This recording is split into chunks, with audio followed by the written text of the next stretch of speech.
yung ube.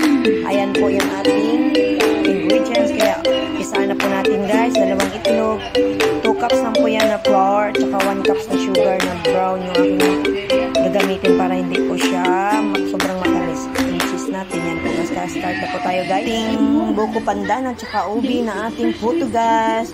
Ready to cook na po guys. Kaya umpisa na po natin. I-steam na po natin guys. So na po siya guys. Ayan. Ating puto guys. Ating first batch. Ayun, sinunod ko yung buko pandan muna guys. Yung ating puto ngayon guys, dinala ni Mahal sa sa iyang flight mamaya. Dadali niya daw merienda doon papuntang Dumaguete guys. Kaya ito na po guys. 3 klase ang ating ginawa guys, ay buko pandan, tsaka ube, at tsaka yung orange flavor or yellow flavor guys. Ayan po siya guys. Yan lang po ang ating puto. Ayan.